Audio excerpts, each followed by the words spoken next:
राधे राधे दोस्तों, आप सभी का स्वागत है स्टडी राधे 02 में। आज हम सीखने वाले हैं गुणनखंड किस टाइप से कर सकते हैं। गुणनखंड किस तरह से करें, किस तरह से नहीं, आज हम सीखेंगे इस वीडियो के माध्यम से। तो आप सभी को लगता होगा कि हम गुणनखंड कैसे करें। हमें भी लगता है कि हम गुणनखंड कैसे कर सकते हैं, कैसे नहीं, क्योंकि मैथ एक ऐसी चीज है कि हम कितने भी टाइप से, यानी बहुत सारी विधियां होती हैं, लेकिन सबसे आसान एंड इजी ट्रिक मैं आप सभी को शेयर करने वाली हूँ, बताने वाली हूँ कि इस विधि से आप लोग बहुत ही आसान तरीके से गुणनखंड कर सकते हैं। क्योंकि जो हमारा समीकरण दिया होता है तो हम सोचते हैं इसको कैसे तोड़ें, कितनी संख्या से तोड़ें तो जो हमारा समीकरण बन जाएगा, लेकिन हमें पता नहीं होता। हम लोग बहुत ही आसान तरीके से आज इस वीडियो से सीखेंगे कि हम इस गुणनखंड को कैसे सॉल्व करें। तो चलिए वीडियो को शुरू करते हैं, हम लोग सीखते हैं गुणनखंड कैसे करें। तो सबसे पहला क्या होता है, पहली संख्या और लास्ट की संख्या दोनों का मल्टीप्लाई कर लो। क्या करना है, मल्टीप्लाई। मल्टीप्लाई करना है तो हमारी संख्या क्या आएगी, 6 गुणा 2, क्या करेंगे मल्टीप्लाई, 6 दूनी 12, ये आ गया। अब क्या करना, इसका गुणनखंड करो। गुणनखंड तो आप सभी को आता होगा कि गुणनखंड कैसे करते हैं। तो गुणनखंड नहीं आता है तो मैं दोबारा से यहाँ करके बता रही हूँ। क्या करेंगे, इसको काटेंगे, 2 सिंह 12, 2 3 6 और 3 2 से कट रहा है नहीं तो 3 से काटेंगे, 3 एकम 3। यह हमारी संख्या आ गई है 2 गुणा 3। इतना समझ में आया। हमारी संख्या आई 2 गुणा तो हमें संख्या क्या लेकर आनी है, कि ऐसी संख्या लेकर आनी है अगर जोड़े घटाएं तो हमारी 7 आए और गुणा करने पर हमारे 12 प्राप्त हो। तो ऐसी कौन सी संख्या है जो हम लोग दोनों का करेंगे, 2 दूनी 4 और 3, 4 तिया 12, 4 + 3 क्या हो जाएगा, 4 और 3 7।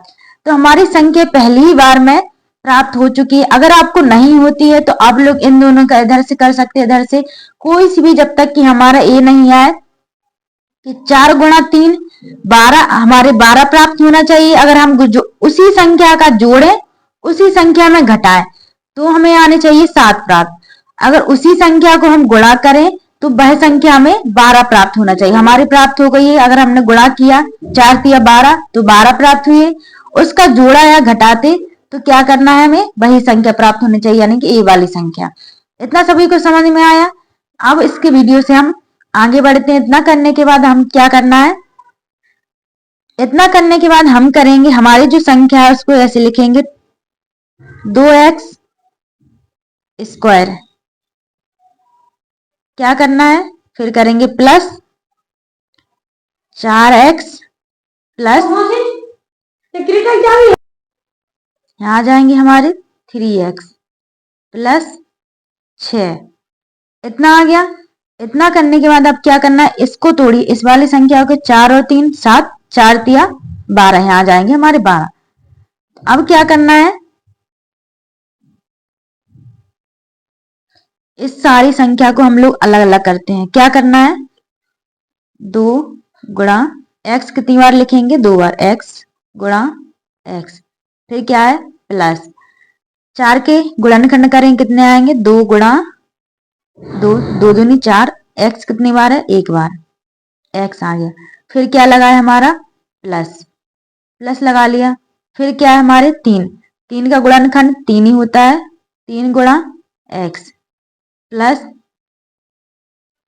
2 का गुणनखंड 6 का क्या करेंगे, 2 गुणा 3, 2 गुणा 3। इतना आया सभी को समझ में, ये हमारी संख्या तोड़ दी है। अब क्या करना है, जो हमारी संख्या, इतनी संख्या अलग, इतनी ये अलग है, इतनी अलग और इतनी, ये तीनों का जोड़ा, दोनों का जोड़ा और ये दोनों का जोड़ा। क्या करना है, इसमें से एक कॉमन बाहर निकालो। कौन कौन सी कॉमन आ रही, 1 2, एक जी है और एक ये है, तो इसको बाहर निकाल लिया। इसके बाद क्या और कुछ कॉमन है क्या, और 2 दिया है, इसमें 2 नहीं दिया है तो ये रहने दो। यहाँ पर x है, यहाँ x है, तो एक और x बाहर आ गया। अब जो जितना भी बचा रहता है मटेरियल, जितने भी हमारी संख्या बची है अब यहाँ पर लिखेंगे। एक x बचा है, 2 बचा है, तो क्या करेंगे x प्लस 2, इतना आ गया। फिर क्या करना है हमें, प्लस का चिन्ह लगाएंगे। इसमें से क्या क्या कॉमन आ रहा है वो लिखेंगे, एक 3 एक 3, तो इन दोनों में से 3 आ रहा है, यहाँ पर लिखेंगे हम 3 कोष्टक। फिर क्या क्या बच रहा है, एक x ये बच रहा है प्लस के 2, x प्लस 2, इतना आ गया। अब कितनी बच रही हमारी संख्या, जो जो हमारा कॉमन आ रहा है हम उसको लिख लेंगे। 2x प्लस 3 x प्लस 2, इतना आया।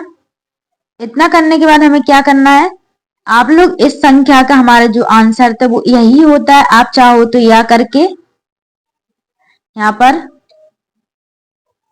x प्लस 2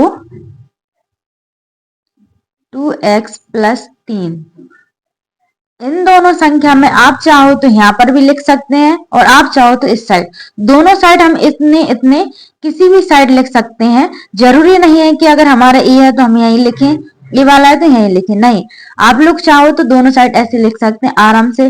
तो गाइस आप सभी को ये गुणनखंड विधि बहुत ही सिंपल तरीके से मैंने आप सभी को समझाया है और इतना आप सभी को समझ में आया होगा। तो मिलते हैं आपके नेक्स्ट वीडियो में। आप तक ये पार्ट यानी टाइप 1 था, टाइप्स 1 इतना था ये हमारा। तो आप सभी को इतना समझ में आया होगा।